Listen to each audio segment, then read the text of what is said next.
Lep pozdrav, pozdravljeni na naši novinarski konferenci pred mednarodno konferenco Javno zdravstvo Evropske unije in Slovenije.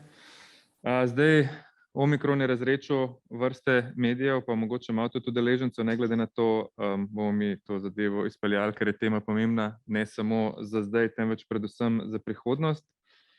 Predvsem novinarjev imamo na Zoomu, tako da bomo na koncu tudi dali možnosti vprašanj preko Zooma, tako da prosim, da jih posredujete v Q&A ali pa označite z rokca, pa bomo probali vključiti.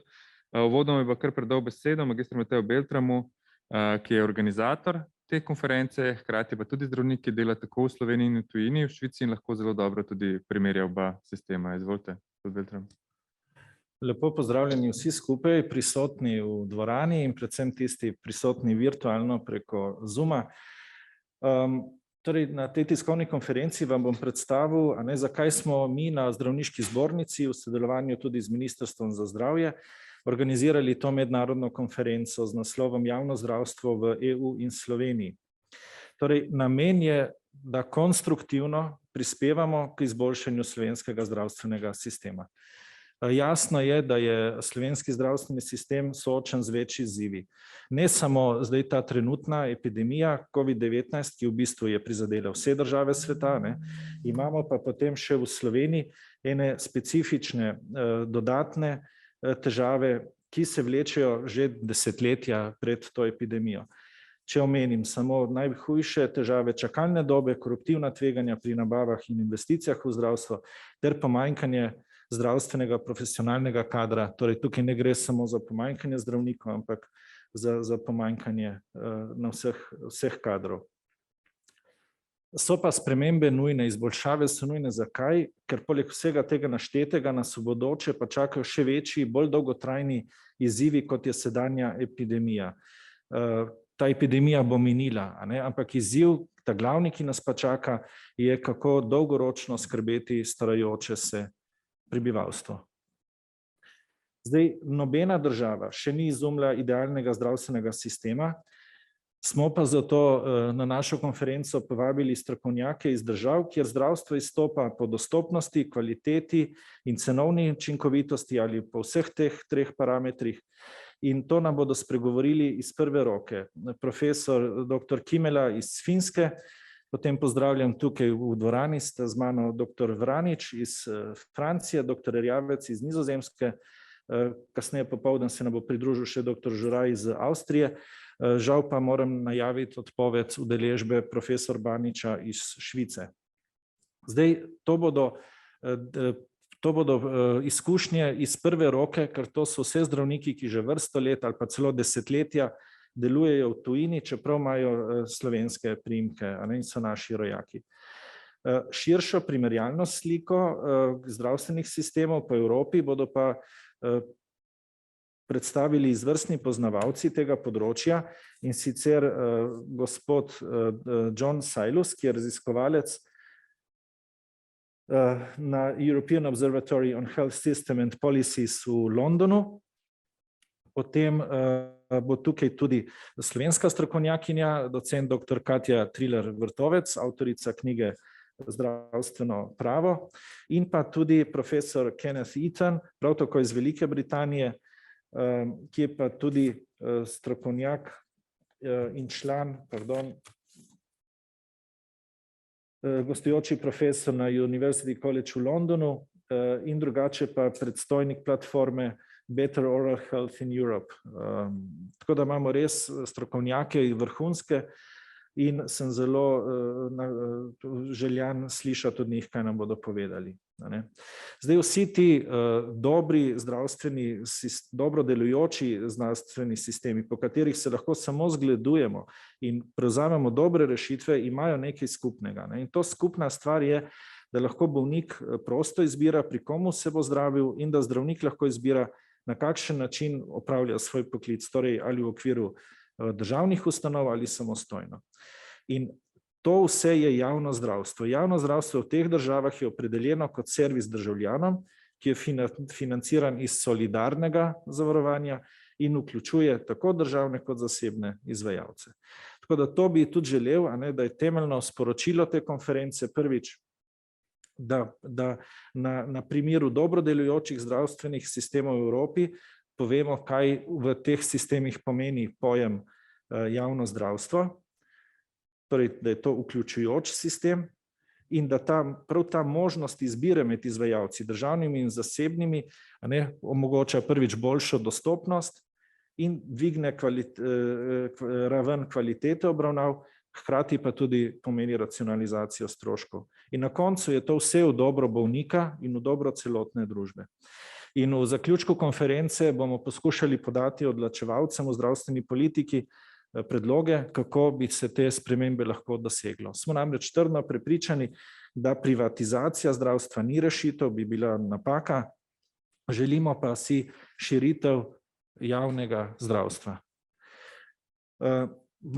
Bi vam predstavil še malček moje goste tukaj danes. Na moji levi, prvi zraven mene je kolega Zoran Erjavec, je internist, hematolog, z 47 leti izkušenj, dela na Nizozemskem. Tam je zaposlen v bolnišnici Emen, hkrati je pa tudi predstojnik več nacionalnih komitejev, ki se ukvarjajo z pripravo pomagajte mi, smernic, hvala, doktor Erjavec. Doktor Erjavec, zdaj v Sloveniji recimo ena taka pogosta tema po medijih je pomanjkanje zdravnikov družinske medicine. Podatek je recimo, da samo v Ljubljani 30.000 zavarovancev, ki redno plačujejo svoje prispevke v zdravstveno blagajno, nima družinskega zdravnika in s tem nima vstopa v zdravstveni sistem. Po celi Sloveniji naj bi jih bilo, 130.000. Ta problem je pereč tudi v Mariboru, smo brali pred nekaj dnevi, da ni več odprtih mest pri družinskih zdravnikih za paciente. Spomnimo se velike krize v Kranju na področju družinske medicine. In to so bolniki, ki niti niso zajeti v nobeno statistiko čakalnih dob, zato ker oni še niti niso prišli do tega prvega člena v oskrbi, ki je družinski zdravnik, ki je temelj našega zdravstvenega sistema. Povejte mi, doktor Erjavec, Nizozemska slovi po dobro delujočem sistemu družinske medicine. Zdaj bom tako čisto konkretno vprašal. Če se jaz preselim iz Amsterdama v Rotterdam, ali se lahko zgodi, da ostanem brez možnosti, da bi imel svojega družinskega zdravnika? Še mikrofon. Če boste prišli v večje mesto, tako naprimer kot Amsterdam, Rotterdam, boste verjetno potrebovali nekaj dni do nekaj tednov, da bi dobili, a pa na koncu bo vedno nekdo odgovoren za vas, ker je pravzaprav zavarovalnica kot sama pri nas tista, če ste vi zavarovani, ker ste seveda tudi obvezno zavarovani, vam bo poskrbelo, da ste dobili enega hišnega zdravnika. Je pa tako, da je to primarno odgovornost tudi hišnega zdravstvena sama. Se pravi, v tem slučaju nekdo bo moral prevzeti vas.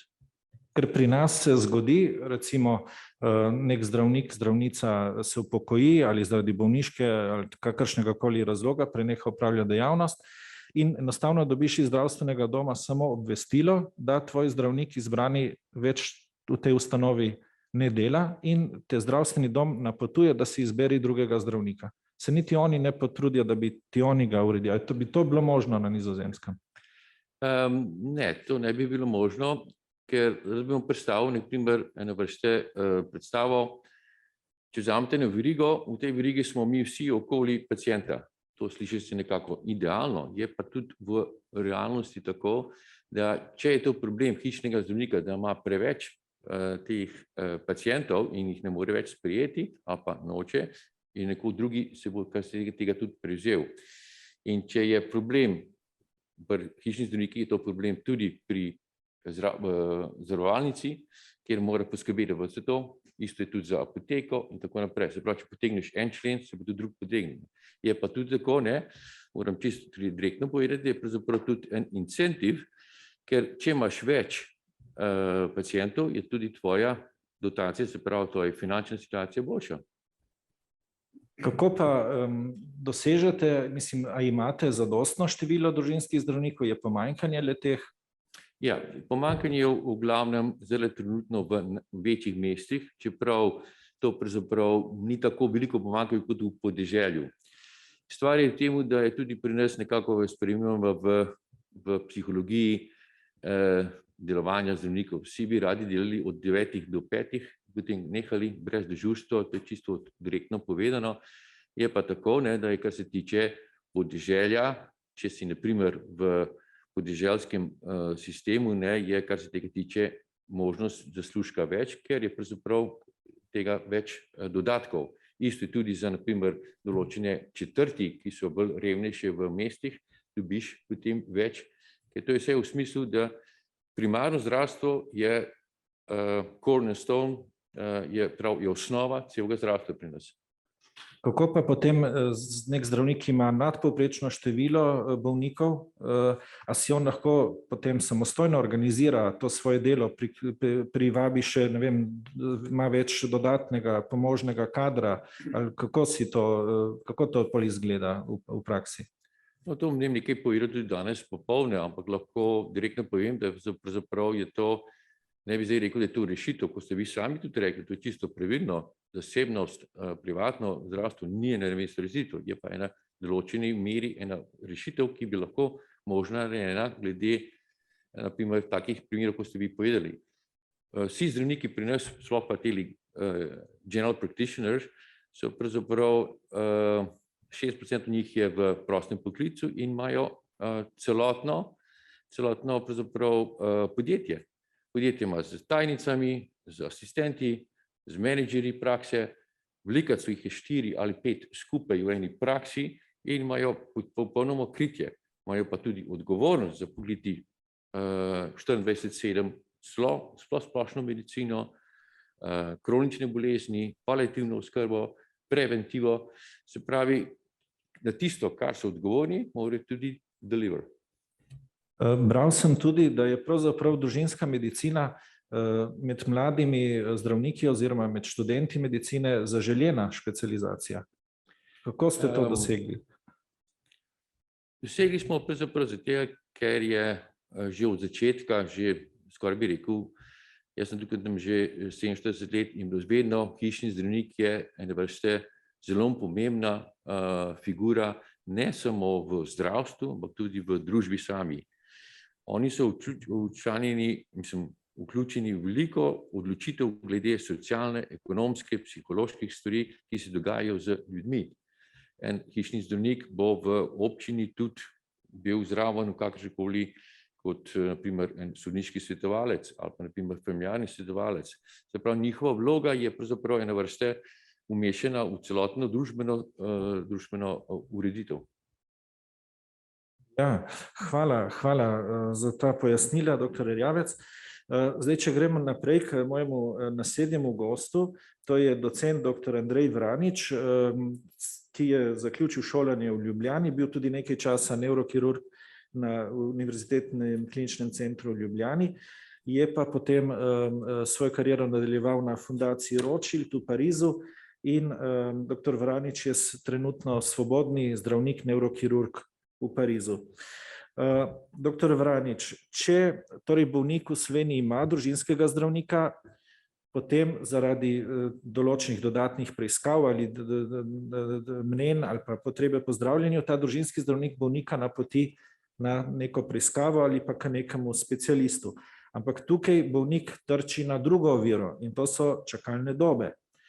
Zdaj, ponekod so te čakalne dobe v razumnih mejah, žal jih je pa veliko predolgih in imamo 10.000 pacientov, ki čakajo nerazumno dolgo. To so uradne statistike v Sloveniji. Zdaj, tisti, ki si lahko privoščijo, potem enostavno preskočijo tako čakalno dobo in si samoplačniško uredijo pregled ali preiskavo. Kako pa izgleda to v Franciji? Recimo, da je nekdo v bolniškem staležu, ker ima okvaro medvretenčne ploščice, to je povezano z bolečinami, je gibalno oviran, hkrati pa ni zdaj tako hudo, da bi jutri moral iti na operacijsko mizo. Ampak potrebne so določene preiskave, seveda tudi pregled pri specialistu nevrokirurgu. Kako to poteka v Franciji? Koliko bi moral pacient čakati? Ja, hvala za besedo. Lep pozdrav vsem. Ja, stvari so tam mogoče malo drugače organizirane. Čakalnih dob v bistvu za preglede so zelo kratke, pravzaprav jih skoraj ni.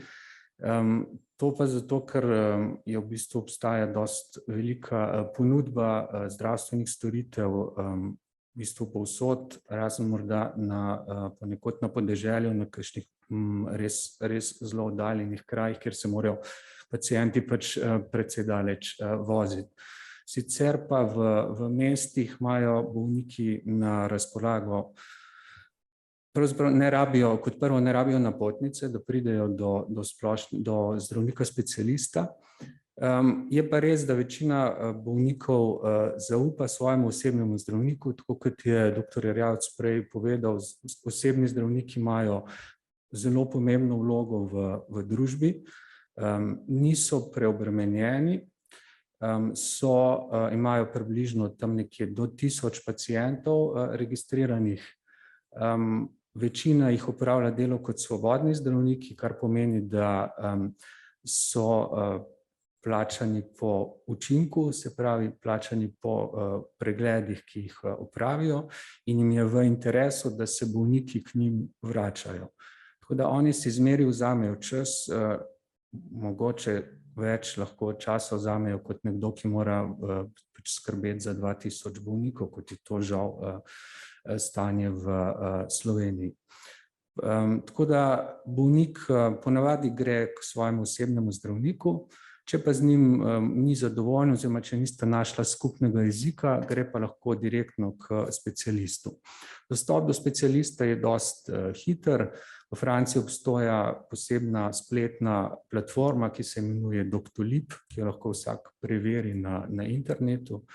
Tam vtipkaš v iskalnik tisto, kar želiš, recimo pregled pri nevrokirurgu, pregled pri kardiologu, magnetna resonanca glave, magnetna resonanca ledvene hrbtenice, PCR test COVID ali karkoli podobnega, oziroma katerokoli zdravstveno storitev pač želiš, vtipkaš kraj, kjer to storitev želiš dobiti, in ti ta iskalnik vrže ven vse termine v naslednjih dneh, tako da potem se avtomatsko prijaviš na ta termin, dobiš vse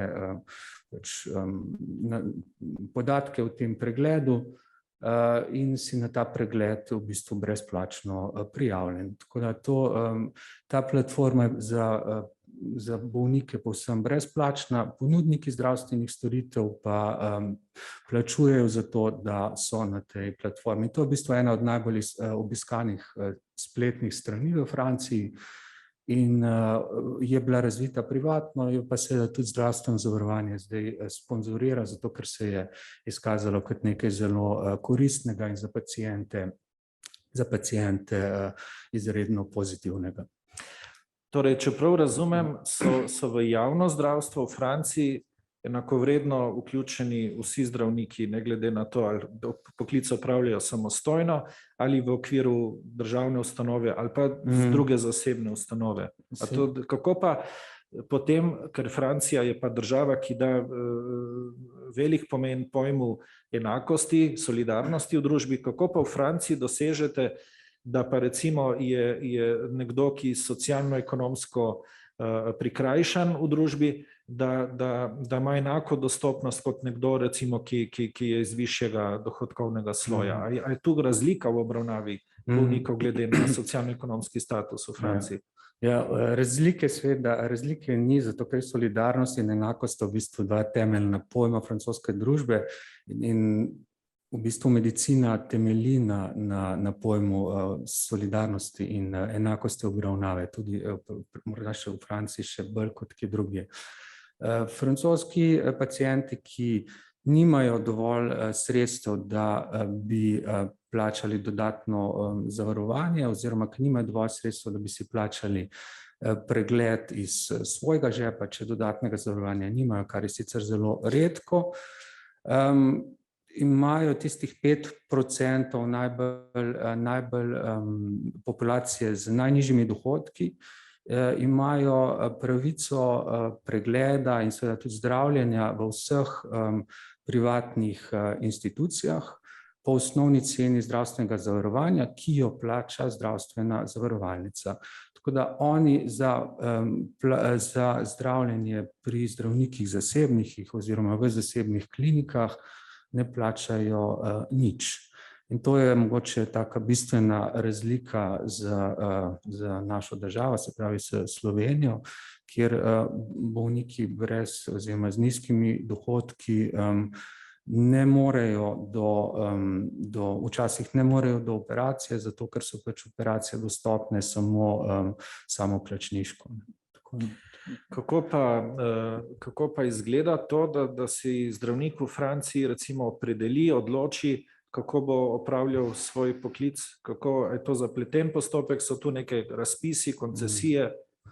Zdravnik v Franciji ima pravico oziroma možnost, da opravlja svoj poklic kot uslužbenec, se pravi zaposlen v neki inštituciji, ki je ponavadi v državni lasti, se pravi, da gre za državne bolnišnice, klinične centre, regionalne bolnišnice, ali pa da se opredeli za svobodni poklic, to pa pomeni, da sklene pogodbo z zasebno kliniko in je v tej kliniki opravlja svojo dejavnost lahko kot splošni zdravnik, oziroma splošni zdravniki ponavadi to delajo doma na svojem domu, odprejo ambulanto ali pa pač najamejo ambulanto kje drugje.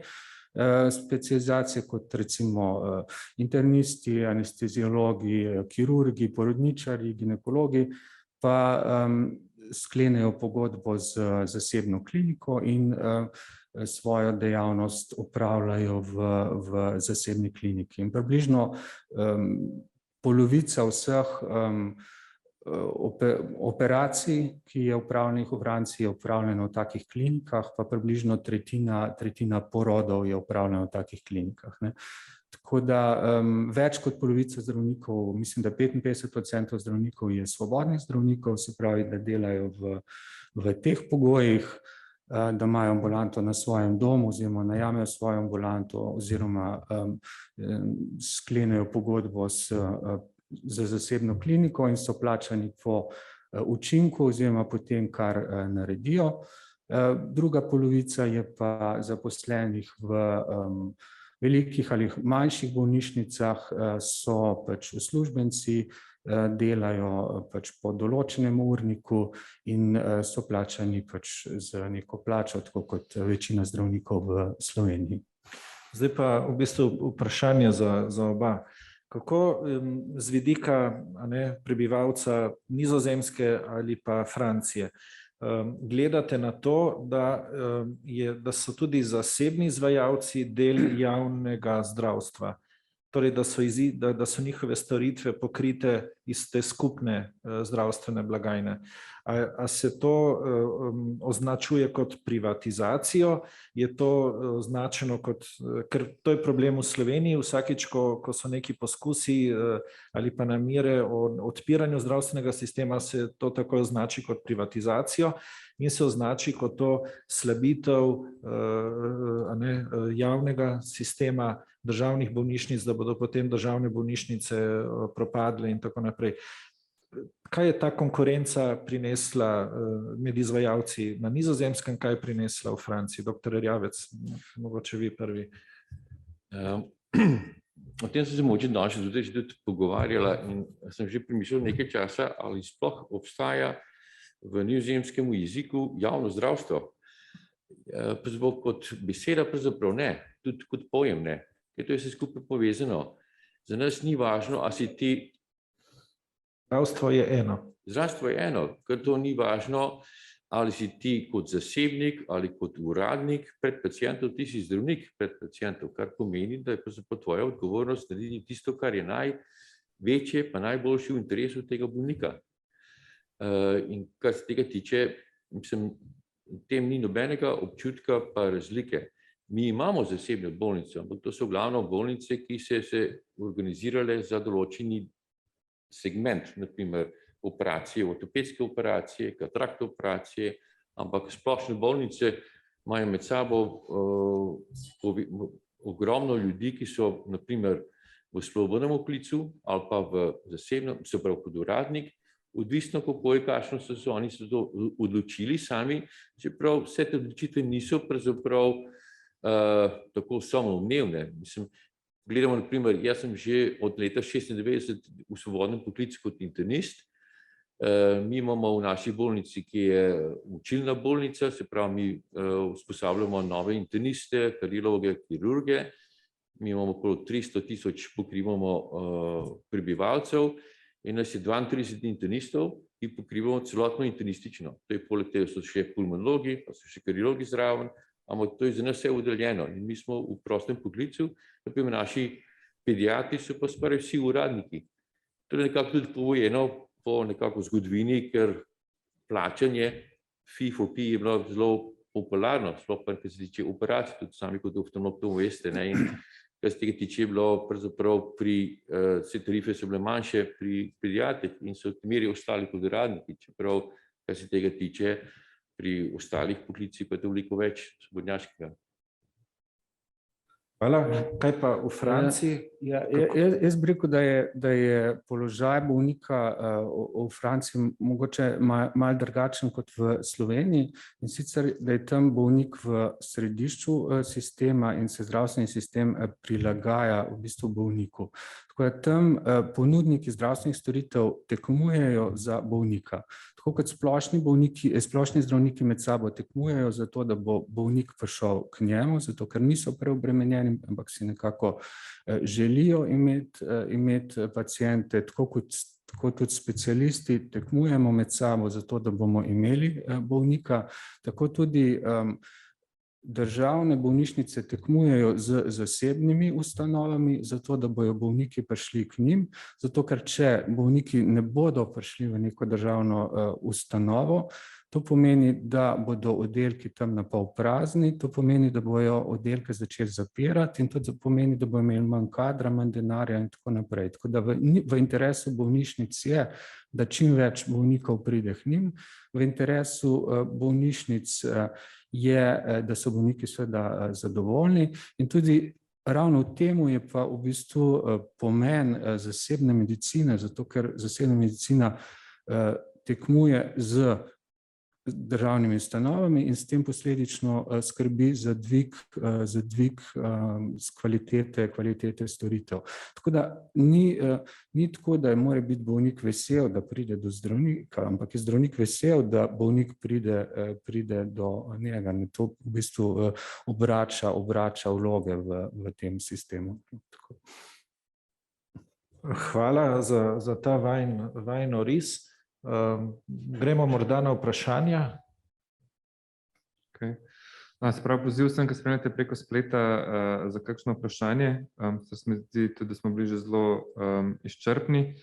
Vmes, ko čakamo na vprašanje, naj vas še povabimo k spremljanju konference ob 16. uri, povezave na naši spletni strani, na Twitterju, na Facebooku, tako da brez težav vsekakor boste lahko spremljali preko YouTubea. Zdaj trenutno nimamo nobenih vprašanj, smo bili zelo očitno. Se pravi, v DSTA vprašanje prosijo v bistvu za mogoče kratko primerjavo situacije s cepljenjem v Franciji pa na Nizozemskem, verjetno tako v smislu, koliko ljudi se cepi, kako je bilo vse skupaj to organizirano. Jaz, kar se francoske družbe tiče, mislim, da je bilo zdaj že en mesec nazaj, da je bila 90% precepljenost vseh nad 12 let. Tako da to je približno toliko. To je bilo to. Ampak je obvezno za... Cepljenje ni na papirju obvezno, je bilo pa zaradi te PCT pogoja, oziroma tako bi se tam imenovali sanitarna propustnica, v bistvu nisi mogel do restauracije, nisi mogel na vlak, nisi mogel na avion, tako da brez cepljenja pravzaprav je zelo omejeno gibanje v družbi. Doktor Revec. V Nizozemski je trenutno nad 60-letni je cepljenost nekje okoli 88%, pod 60 letom starosti je pa veliko manjša, računamo nekje okoli 60 do 65%, in obvezno cepljenje ne bo v Nizozemski nikoli doseženo. V zakonu je namreč, v ustavnem zakonu je urejeno, da je pravzaprav tvoje telo, integriteta tvojega lastne odločitve, in kar se tega tiče, verjetno nobena stranka se ne bo opekla prste, da bi s tem to spremenila. Ampak kako v bistvu so pa vseeno je takšno zaupanje, verjetno ravno v povezavi z velikim zaupanjem hišnim zdravnikom oziroma družinskim zdravnikom, da ljudje v tolikšni meri so se odločili za cepljenje? To je mogoče posledica tega vloge hišnih zdravnikov, da so oni tudi zaupniki pravzaprav svojih pacientov, kar pomeni, da kar se tiče vse te trenutne, na primer, visoke odmernosti cepljenih, tudi na primer pri določeni populaciji, ki so na primer iz drugih držav, iz Maroka ali na primer iz Iraka, so kolegi hišni zdravniki, ki so sami ali iz Maroka ali iz Alžirja, so sami hodili okoli in so imeli ogromno ekstra ur, ki so jih investirali, da bi razlagali namen cepitve. Tudi naše bolnice, na primer Erasmus je velika akademska bolnica v Rotterdamu, je aktivno s svojimi zdravniki hodila na cesto in je ljudem, vsi, ki so hoteli imeti določene odgovore na vprašanje, zakaj in kako, so, kar se tega tiče, pomagali temu, da je ta pripravljenost bila visoka. Ampak mi imamo še zmeraj med mladimi ljudmi veliko tistih, ki niso cepljeni, se pravi 35% še vedno ni cepljenih v temu. Mogoče primerjava Švica. Če to temo COVID-a navežem še recimo s temo dostopnosti. Med COVID-om zaradi teh valov, ko je sledilo zapiranje in ker so bile obremenjene bolnišnice predvsem s COVID-nimi bolniki, se povsod po Evropi so se določene dejavnosti omejevale, zapirale in so določene čakalne dobe med vrhovi teh valov, so tudi določene čakalne dobe naraščale. Kot sem bral, so recimo v Veliki Britaniji pa v teh dolinah med valovi aktivno naredili načrte, akcijske načrte, kako so potem te paciente, ki jim je bila obravnava odložena, v obdobju med temi dolinami, med posameznimi vrhovi, nadoknadili te čakalne dobe. Tudi v Švici, to povem lahko iz prve izkušnje, so veliko večino teh izostankov nadoknadili. Zanimivo, tudi v Sloveniji, predvsem koncesionarji, zasebni izvajalci so praktično vse zaostanke uspeli nadoknaditi. Kako pa je to uspelo na Nizozemskem in v Franciji? Če pogledam glede interne, pa tudi glede kirurških posegov, je pravzaprav še zmeraj nekaj okoli 15% še zmeraj posegov še ni bilo narejenih. Mi smo imeli zdaj trenutno do prejšnjega petka popolni lockdown, kar pomeni, da je tudi, kar se tega tiče, bilo velik pritisk na zdravstvo. Omikron se je z ene strani pokazal malce manj patološki, kar pomeni, da smo imeli manj sprijetov in je počasi se zdaj tale ostanek, pravzaprav sploh kirurški posegi se nekako dosegajo. Je pa tako, da je, kar se tiče primarnega zdravstva, je šlo naprej kot pred temu, ampak tudi odvisno od določenih, na primer, podeželja proti mestnega praksi glede primarnega zdravstva, je pa, kar se tiče zaostalosti, še zmeraj po 15% vsega mora se še zmeraj ujeti. Ja, mislim, da mi pri nas je v glavnem to vse že nadoknadilo. Mislim, prvi val je bil, takrat je bilo zelo veliko zaostankov, drugi val malo manj, lani po zimi Zdaj letos pa mislim, da ni razen tega, da pač zdaj med omikronom je pač, mislim, da kar veliko ljudi odpovedalo operacije in pač se to, zato ker so bolni in to bo verjetno šele naprej prišlo v naslednjih mesecih, no, ampak tako, da bi pa prav zaradi tega se kakšne čakalne vrste podaljševale, pa tega pa ni trenutno. Kako pa se je izkazalo recimo pri zdravljenju teh najtežjih bolnikov, ki so potrebovali zdravljenje na intenzivnih postajah? Je to bilo breme državnih bolnišnic ali so to breme prevzele tudi zasebne bolnišnice? Kar se tiče Nizozemske, lahko povem, da pravzaprav ni nobene razlike bilo med državnimi bolnicami, to so glavno akademske bolnice, pa tudi tistim mestnim bolnicam, ki so pravzaprav glavno fundacije, se pravi, niso zasebne fundacije in to je bilo nekako razdeljeno povsod isto. Je tako, da smo se nekako pogovarjali v zadnjih 6 mesecih, da bi imeli COVID bolnice, pa ostale bolnice, se pravi koncentracije COVID bolnice, ampak ta plan se ni več naprej izdelal. Ja, tudi pri nas je bilo tako, da smo v bistvu, da so vse bolnišnice zdravile COVID in ne COVID bolnike. Takrat, ko je bil prvi val, ko je bilo res veliko intenzivnih bolnikov, so tudi, kot sem rekel, je veliko operacij odpadali, zato ker so vse razpoložljive intenzivne postelje so bile pač na razpolago za COVID bolnike, se pravi tudi v teh zasebnih bolnišnicah, kjer jih imajo. Tako da zdaj pa to ni več potrebno, zato ker ni več toliko intenzivnih bolnikov, seveda s tem omikron valom. Okay. Najlepša hvala. Mislim, da smo izčrpali vso tematiko. Zaenkrat tudi vprašanj tukaj nimamo. Tako da verjamem, da od 4 naprej bo toliko bolj zanimivo. Tako da se vsem zahvaljujem za udeležbo na novinarski konferenci. Za kakšne izjave se bomo zdaj še naknadno dogovorili in se vidimo ob 16. uri.